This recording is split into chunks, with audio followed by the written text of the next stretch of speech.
보좌관, 병원, 이번에는 예산 갑질 의혹 대상들도 많습니다. 보좌진을 향해서 갑질을 했다는 의혹, 병원 간호사들에게 갑질을 했다는 의혹, 이제는 전직 여가부 장관, 그것도 여가부 장관 선배, 학교 대선배에게 의원이 갑질을 했다는 의혹까지 제기됐습니다. 보좌진, 간호사, 장관 가리질 않습니다. 거듭 말씀드리지만 이제 논란은 이재명 대통령을 향하고 있습니다. 지금까지는 이런데도 강선우 후보자가 스스로 자진 사퇴를 안 하냐라는 비판의 지점이 있었다면 지금부터는 이런데도 불구하고 지명 철회를 하지 않느냐라는 이재명 대통령에게 비판의 화살이 쏠리고 있다는 겁니다. 국면이 전환되고 있는 거지요. 자, 정영애 전 장관, 더욱이 같은 진영 문재인 정부 때 여가부 장관이었습니다.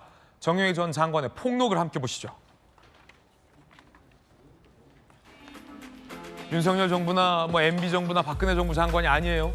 문재인 정부 여가부 장관이라 더 뼈아픈 대목입니다. 같은 진영이에요. 한국 1호 여성학 박사님이에요. 강순 후보보다 여성학에 대해서 더 연구가 먼저 되신 분이란 거죠. 선구자란 거죠. 2007년, 2008년 청와대 인소속 비서관, 2020년, 2022년 문재인 정부 여성가족부 장관이었습니다. 정영애 전 여가부 장관, 강선우 지역구에 해바라기 센터 설치를 요청했다. 그런데 어렵다라는 내용을 전달하자 강 의원이 하라면 하는 거지 무슨 말이 많냐. 이게 디테일한데요. 하라면 하는 거지 무슨 말이 많냐. 의원이 장관에게 화낸 후 여가부 기획조정실 예산을 삭감했다. 퍼프했다는 거예요. 의원직을 활용해서 여가부의 기획조정실 일부 예산을 삭감하는 화풀이를 했다. 하라면 하는 거지 무슨 말이 많냐. 그 이후 예산 삭감. 자, 이거 정영애 장관의 글이에요. 당시 결국 강선우 의원실 찾아가서 사과하고 한 소리 들은 후 예산 살렸다.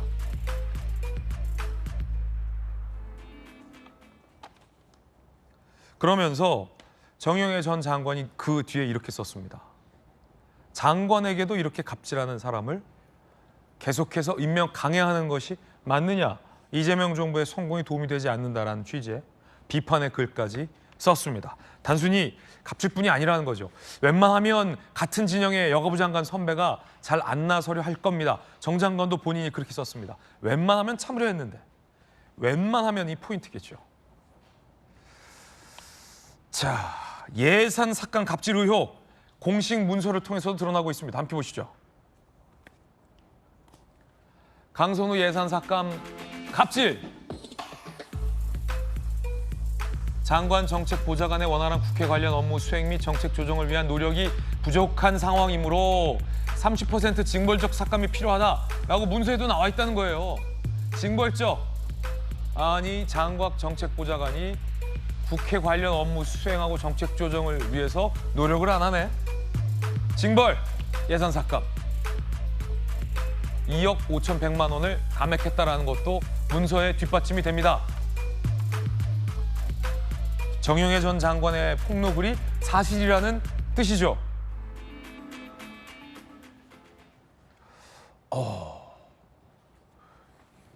요즘 의원들이, 저도 국회 출입 많이 해봤습니다만 여가부 장관 출신의 우리 김희정 의원님 스튜디오에 모셨습니다. 장관님. 네. 저도 국회 출입 많이 해봤지만 요즘 의원들이 다른 편 장관에게도, 다른 정당 소속 출신 장관에게도 저렇게 갑질 못하거든요. 그럼요. 카메라 들어왔을 때는, 예를 들어 대정부 지릴 때는 장관! 지금 똑바로 대답하세요! 제 질문이 말 같지 않습니까? 장관님이라고 합니다. 저희도. 그러다가 네. 카메라 꺼지고 저녁 때 되면 네. 장관님 얼마나 요즘 고생이 많으세요? 저희 지역에 이런 중차대한 사업이 있는데 좀 한번 살펴봐 주십시오. 장관님.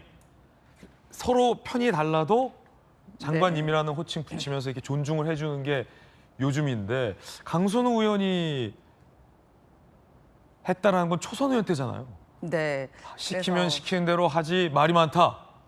라면서 예산 삭감. 이거 지금 문서에서 나오는데, 야, 이거 전직 여가부 장관 출신으로서 어떻게 보십니까, 장관님? 일단 정영애 전 장관 오죽하면 나섰겠나라는 생각이 듭니다. 오죽하면 예, 오죽하면 나섰겠나. 전직 여가부 장관 이 모임 때 보셨죠? 네, 맞습니다. 이 정권이 바뀌어도 보면은 같은 부처에서 일했던 사람들은 모여서 지금 현재 그 부처가 어떻게 잘 돌아갈지에 대해서 머리를 맞대고 있습니다. 여가부의 발전을 위해서 네. 진보 정부, 보수 정부 할 거 없이 여가부 장관 출신들은 모여서 머리를 맞댄다. 네, 맞습니다. 그래서 정영애 전 장관이 나선 거 보면 제가 오죽하면 나섰겠나. 이분은 노무현 대통령 시절에서는 청와대 수석으로 근무를 하셨던 분이고요.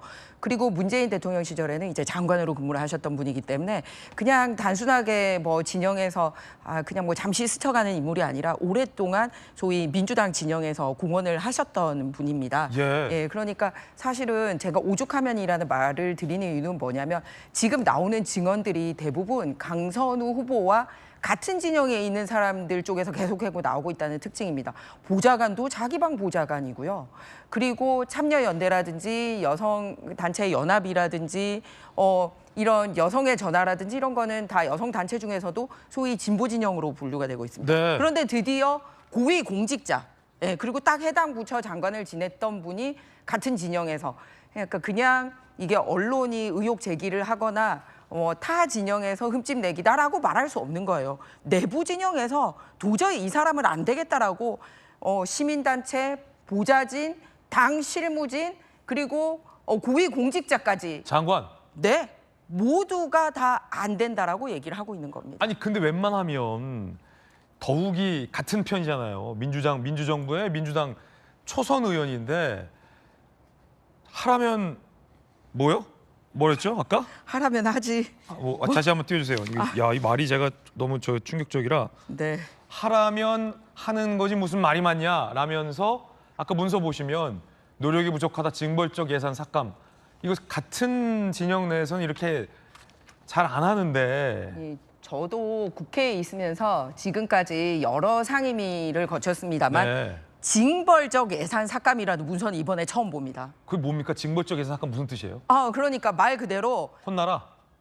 벌로서 예산을 깎겠다라는 거거든요. 그런데 이거는 소위 장관이나 장관 정책보좌관이 정말 징벌을 받아야 될 사항이 생기면은 공직자윤리위원회 심의를 하거나 예. 그 개인에게 책임을 물어야지 부처의 예산을 삭감하는 거는 말 그대로 국민들에게 쓰여져야 될 예산으로 그렇죠. 개인의 잘못을 징벌하겠다라는 얘기거든요. 근데 개인의 잘못도 아닌 게 지금 네. 정영애 전 장관 주장에 따르면 자기 지역구 민원 안 들어줬다고 이거 이렇게 깎은 거라는 그러니까 거잖아요. 여러 가지 일머리를 참 모른다는 생각이 드는 게 뭐냐면 설사 징벌을 받을 일이 없습니다만 징벌을 받을 일이 있어도 개인에 대한 징벌과 기관에 대한 예산을 연결하는 것 자체가 최고의 갑질을 부린 거죠. 기획조정실에는 장관 보좌관뿐만 아니라 다른 공무원들도 있을 거고 네. 기획조정실에 해야 할 다른 여러 가지 예산도 있는 건데. 저는 사실 이걸 보면서 예. 이번에 우리가 추경 예산 중에서 사실 민주당 안에서도 논란이 됐던 부분이 뭐냐면 대통령실 특활비, 검찰, 경찰, 감사원 특활비가 다 0원이었습니다. 올해 예산에. 네네. 그런데 그거를 다시 이제 정권 바뀌자마자 남은 6개월치를 한꺼번에 다시 살렸거든요. 네. 그래서 저는 이번에 강선우 의원의 이 징벌적 예산 삭감 보면서 야 이게 원조가 강선우였구나라는 생각이 들더라고요. 무슨 말이냐면 약간 화풀이로 예산 깎는 건 안 된다. 네, 그래서 사실은 이 정부가 화풀이로 예산 깎는 게 안 된다라는 것을 이번 추경에서 온몸으로 보여줬거든요. 왜냐하면 징벌적으로 화풀이로 네. 전체 특활비 깎아놓고 보니 본인들이 집권하고 나서 검찰, 경찰, 감사원 그리고 대통령실의 특활비가 필요하다라고 해서 살렸던 그런 게 바로 이번 달에 있었던 일입니다. 그런데 그 원조가 강선우였어요. 예. 네. 굉장히 부적절하다. 네. 이거는 다른 진영 장관에게도 요즘 이렇게 안 한다라는 얘기였어요. 일머리도 없다 이런 표현 주셨는데 자, 이 정영애 전 장관의 폭로를 뒷받침해주는 관계자들도 나섰습니다. 당시 정부 관계자. 당시 정부 관계자면 문재인 정부잖아요. 중앙일보. 문재인 정부 관계자들 나선 거예요. 국감에서 장관 답변이 마음에 안 든다며 강선우가 운영 경비 삭감시키겠다. 장관이 직접 사과하러 오시라라고 말했다. 문재인 정부 관계자까지 나왔습니다. 당시 국회 관계자. 지역구 사업 추진 안 되니 운영 경비로 숨통 끊어놓으려던 것. 심지어 여당이었는데도 이 같은 짓을 저질렀다. 야, 저기 당시 국회장과 민주당 인사일까 국민의힘 인사일까 잘 모르겠어요. 또 있어요? 김정재 의원. 예산심사 권한마저 갑질의 도구로 이용한 악질적 행태다. 강하게 비판했습니다. 국회 여성위 출신의 김유정 의원님. 지금 보니까 강선우 의원이 어디 대학 나왔죠? 이화여대 나왔습니다. 김유정 의원이 어디 대학 나왔죠? 네, 저도 이대 출신입니다. 정영애 전 장관 어디 대학 나왔죠? 정혜 장관도 이대고 지적한 김정재 의원도 이대 출신이십니다. 학번이 누가 제일 높아요? 정영애 전 장관이 제일 높으신가요? 네, 제일 높으세요. 그러면 강선우 후보의 학교 대선배님인데, 물론 김유정 의원님도 강선우 후보의 학교 선배님이시지만 이 학교 선배님한테도 이래도 되는 겁니까? 뭐 대선배님한테? 부적절했다고 생각합니다. 뭐 학교 선후배를 떠나서 이제 국회의원과 그다음에 이제 행정부 그 여가부의 이제 수장이잖아요. 그런데 누구나 지역구 의원들은 그 지역에 뭔가 그 지역구 사업 같은 거를 가져오고 싶어 하죠. 네네. 그런데 또 경우에 따라서 뜻대로 되는 게 그렇게 또 많지 않을 수 있죠. 네. 그러나 노력해보다가 안 되면 이러저러한 사정 때문에 어렵습니다라고 설명을 했잖아요. 그러면 수긍하는 것이죠. 수긍해야죠. 예, 다음번에 기회 될 때 꼭 좀 부탁하겠습니다. 이렇게 얘기하고 지나가는 겁니다. 그런데 보통은 안 되면 장관님 그럼 다음번에는 꼭 그렇죠. 저희 지역 한 번 좀 생각해 주세요 예, 하고 마는데. 그렇게 하는 게 통상이죠. 아쉽지만. 그런데 지금 이 해바라기 센터가 어떤 기관입니까? 가정폭력, 성폭력, 성매매, 교직폭력 이런 피해자들을 원스톱 서비스로 지원하는 그런 곳이에요. 네네. 그런 정부 센터고 여가부가 이걸 총괄합니다. 그래서 여가부, 경찰, 병원, 뭐 지자체 이렇게 그 네 군데에서 이렇게 사각 편대를 이루어가지고 네네. 피해자를 지원하는 그런 기관인데 서울에 5군데가 있거든요. 그런데 이제 그러려면 병원도 연계가 돼야 되는 거니까 거기에 산부인과 의사도 필요하고 또 전문 인력들이 필요한 거 아닙니까? 그런데 산부인과 의사 등이 조금 이게 어렵다. 그러니 다음 기회에 이렇게 얘기를 했다는 거 아닙니까? 그런데 하려면 하지 말이 많아. 안 돼? 그러면 나 여성부 예산 깎겠어. 이렇게 된 거 아닙니까? 그래서 상당히 놀랐어요. 정치를 어떻게 배웠나 싶기도 하고요. 초선 의원이었는데. 예, 저는 저렇게 해야 되는 거였나? 라는 생각을 오히려 하게 됐고요. 아니 저렇게 하면 안 됩니다, 의원님. 정영애 전 장관은 제가 이제 최근까지 뭐 인연을 이어오거나 그런 분은 개인적인 인연은 없지만 네네. 20몇 년 전에 함께 출장을 한번 간 적이 있어요. 아, 그렇군요. 예, 그때 당시에는 김대중 정부에서 DJ 정부 때. 예, 대통령 직속 여성특별위원회도 있었고 그게 나중에 여성부로 신설이 됐었죠. 그때 여성부에서 그 DJ 정부에서는 각 그 도별로 지금도 있겠습니다마는 여성 정책 담당관, 뭐 여성 정책 뭐 국장 이런 식으로 담당관제가 있었는데 그때 정영애 전 장관이 충청북도 여성 정책 담당관이었어요. 그래서 이제 같이 출장을 한번 간 적이 있었는데 기억에 굉장히 온화하고 네. 참 무던한 분이구나 이런 생각이 기억에 남아 있거든요. 지금도. 그런데 그 분이 지금 이 청문회와 임명 이 수순의 이 과정에서 저런 생각을 올렸다는 것은 점잖고 온화한 분이. 예, 라는 것은 정말 도저히 이건 안 되겠구나라고 판단한 게 아닌가 네. 생각하고요. 그래서 매우 부적절했다. 그리고 더군다나 당시 야당 의원도 아니고 같은 여당이었잖아요. 예. 여당의 의원이 정부를 향해서 저렇게 하는 것은 굉장히 보기가 드문 예입니다. 네. 그래서 사람들이 갑질 어디까지 해봤니? 장관 되려면은 갑질의 기준이 어느 정도까지 허용이 되는 것인가? 갑질의 허용 기준에 대한 담론. 예, 그런 지금 논의가 필요한 시점이 된 것 같아요. 사회적 논의입니까? 네, 그래서 주변에 인사 참 잘했네라고 얘기하는 사람이 없으면 그 인사는 문제가 있는 거 아니겠어요? 김유정의 돌직구예요. 예, 그래서 그 주변에 많은 분들이 저한테 그래요. 야, 우리가 사람들이 그렇게 얘기한대요. 우리가 이 꼴 보려고 지난 겨울 그 추울 때 응원봉 들고 나갔냐? 이 꼴 보려고. 이렇게 얘기를 한다는 거예요. 그러니까 제가 뭐라고 할 얘기가 없더라고요. 네. 뭐라고 답변을 해야 될지 좀 두고 보시죠. 뭐 아직 진행 중이고 판단을 완전히 내린 건 아니니까 좀 보시죠. 이렇게 얘기할 수밖에 없었는데 참 보좌진들이 굉장히 절망감이 클 것 같고요. 일할 맛 안 나겠다. 제가 미안한 마음입니다. 예. 보좌진 일하면 안 나겠다. 오늘 저희 돌직구쇼에는요. 전직 여가부 장관 출신의 김희정 의원님과 그리고 국회 여성위 출신의 김유정 의원님 모시고 함께하고 있습니다. 저희들이 좀 국감 장면을 당시 찾아봤어요. 강선우 의원이 장관에게 화를 내고 예산 깎았다. 장관실로 와서 사과하라고 요구했다. 의원실로 와서 사과 요구했다라는 당시 민주당 관계자들의 증언도 추가적으로 제기됐기 때문에 2021년 10월 국감 당시 장면을 한번 찾아봤습니다. 이 장면에서부터 시작이 된 겁니다. 함께 보시죠. 장관님, 서울 서부권 지역에 오랫동안 해바라기 센터가 없었습니다. 알고 계시죠? 예. 그래서 제가 저희 지역구에 있는 대형 의료기관인 이대 서울병원에 해바라기 센터 설치하기 위해서 몇 차례 간담회하면서 소통한 적이 있었습니다. 그런데 이대 서울병원이 혜택이 없다는 이유로 난색을 표하진 않았습니다. 예, 우선 그 해바라기 센터 숫자가 감소하기보다는 이제 변경은 있지만 유사한 수준으로 유지되고 있고요. 그다음에 지원은 없고 장관님, 예. 숫자가 유지되고 있다고요? 36개소, 40개소, 39개소 아니, 한 개 차이로 유지가 되는 게 유지가 되고 있습니까? 그러니까 숫자가 특정 권역에 해바라기 센터가 없는데 줄은 거 아닙니까? 저 때에도 설전을 벌였군요. 당시 관계자들의 증언 다시 한 번 더 볼까요? 네, 민주당 관계자인데요. 국감에서 장관 답변이 마음에 안 든다며 강선우가 운영 경비를 삭감시키겠다. 장관이 직접 사과하러 오시라고 했다.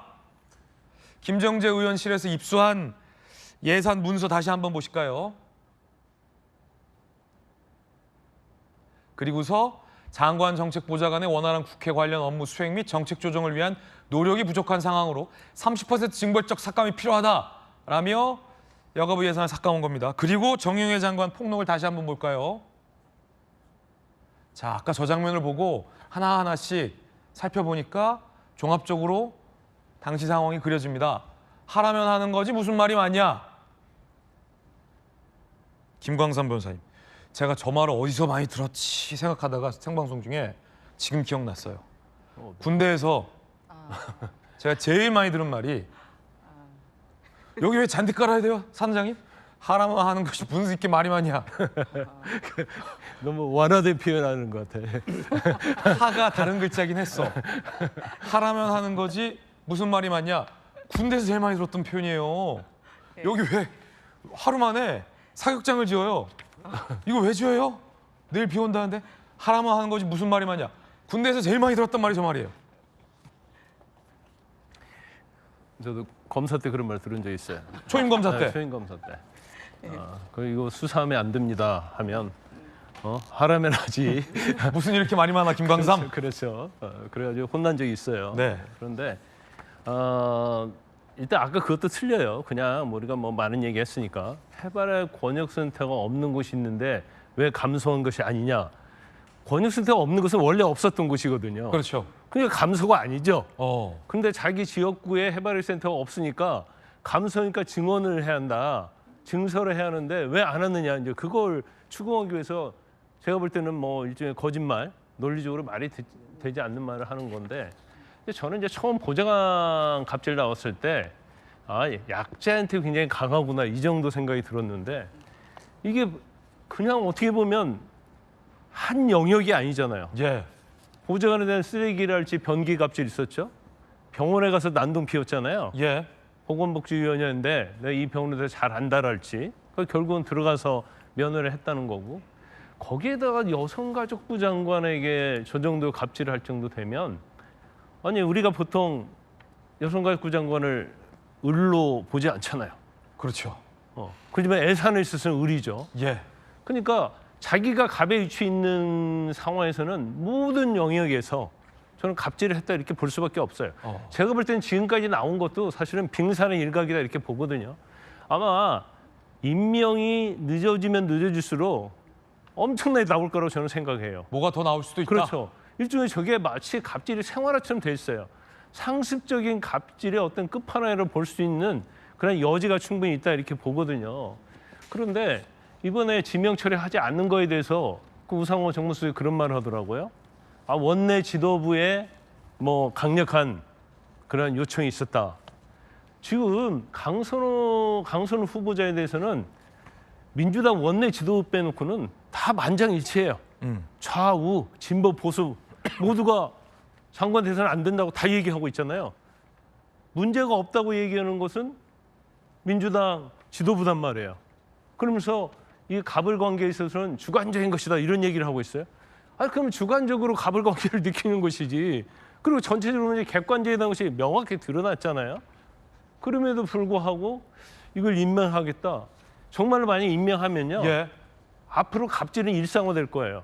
아, 강선우의 어떤 저런 갑질은 갑질도 아니다. 저 정도 갑질은. 그러면 의원들도 보좌관들한테 갑질을 상시화할 거 아닙니까? 또 의원들이 상임위를 할지 아니면 예산과 관련해서 장관들을 다 잡들이 할 거 아니에요. 병원 가서 난동 피울 거 아닙니까? 이러면 안 되죠.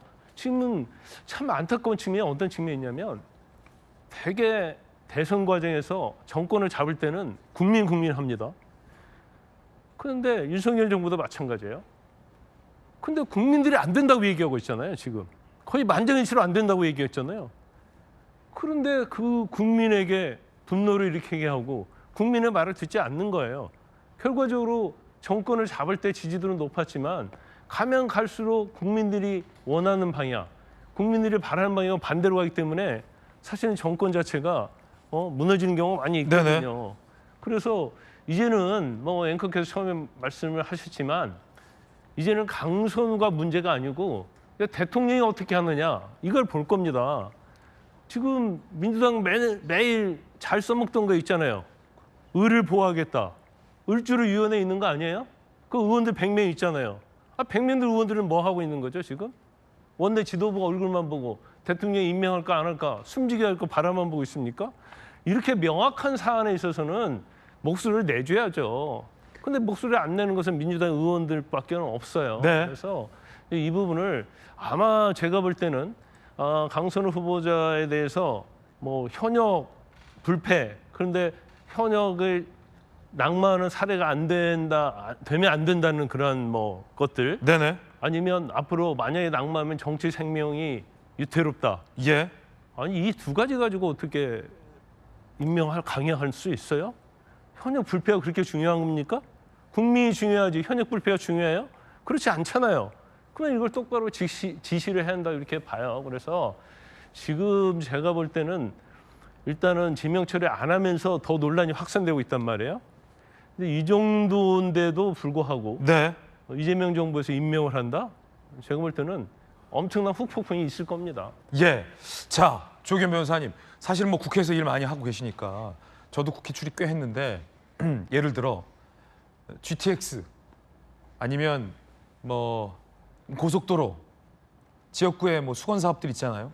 아니면 하다못해 버스 정류장, 지하철역 이런 거 지역 수건들이 있고 각 의원들이 사실은 여러 정부 부처나 장관들에게 부탁도 해보고 로비도 해보고 뭐 이렇게 압박도 해보고 하긴 해도 제가 지금까지 기자 생활하면서 이런 식의 예산 깎고 호통치고 이런 건 못 봤거든요. 혹시 조기현 변호사님 보셨습니까? 국회에 계셨으니까. 뭐 이 보여지는 장면에서는 유권자 지역 구민을 의식해서 그 특정 예산 관련해서 호통치고 이런 장면은 가끔 있죠. 예. 근데 이제 그 결과가 나오지 않았다고 해서 예산 삭감까지 했다는 거는 적절해 보이지 않습니다. 예. 분명히 그런 특히 여당은 뭐 저렇게 공개적으로 얘기하고 따로 협의를 통해서 조절하는 방식으로도 충분히 해결할 수 있죠. 그게 여당이잖아요. 예. 근데 이제 저렇게 했다고 하니 안 그래도 이제 갑질 논란 때문에 여전히 지금 이 논란이 가라앉지 않고 있는 상황에서 뭐 곤혹스럽긴 하는 상황입니다. 대통령실이든 여당이든. 근데 이제 좀 보면서 문제를 확대 재상생될 가능성, 다른 문제가 나올 수도 있을 거라는 생각도 한편 했겠죠. 당연히 대통령실도. 최초 보도했던 언론사에서 추가적인 뭐 사안도 갖고 있다는 얘기도 계속 나오고 있었으니까 아마 그런 고려까지 다 했을 텐데 저는 이 문제 제기는 할 수 있지만 지나친 악마화는 좀 안 되겠다 이런 생각도 듭니다. 강선우 후보자와 관련해서 이제 보좌진들에 대한 갑질 논란이 한편 있었고 본인이 사과했기 때문에 그거는 어느 정도 확인된 실체적 사실관계인 거죠. 근데 반면에 또 다른 측면도 분명히 있는 겁니다. 강선우 의원실에서 또 일하고 있는 이 비서관 중에는 같이 일하는 게 또 뭐 너무 좋다. 그러니까 일상적으로 늘상 모든 사람에게 갑질을 한 것은 아니었다는 측면이 한편 있는데 네. 그러니까 지금 이제 몇 가지 사실관계를 가지고 모든 이 자기보다 지위가 낮은 사람에 대해서는 갑질이 일상화되어 있는 사람처럼 되는 것은 지나친 악마하다. 그리고 정영애 장관과의 관계도 처한 상황 자체는 부적절하지만 이제 다른 또 장면들을 보면 여당 의원으로서 또 장관에 대해서 예의를 갖추고 할 때도 또 있는 겁니다. 근데 저 장면 하나로 늘 저렇게 여당 의원이 장관에게까지 갑질을 하고 그러니까 자기의 권력 관계에서 우위에 있으면 모든 사람한테 한 것처럼까지 과장돼서는 안 된다. 그러니까 사안 자체를 냉정히 평가하고 비판할 수 있고 대통령실이 임명을 강행하겠다는 입장을 표했다고 하더라도 나오는 문제를 가지고 계속 비판할 수 있습니다. 시민단체든 뭐 민주당 보좌단지 예. 당사자 문제이기 때문에 계속 뭐 문제 제기가 나올 수 있지만 그렇다고 강선우를 저렇게 악마화시키는 정도까지 비판할 문제인가 좀 냉정하게 이제 사실을 보고 네. 그에 대해서 추가적인 어떤 평가를 뭐 대통령실도 하지 않겠습니까? 네. 일상적인 수준에 비해서 좀 갑질 장면들이 잦죠. 그래서 비판도 많은 것 같습니다.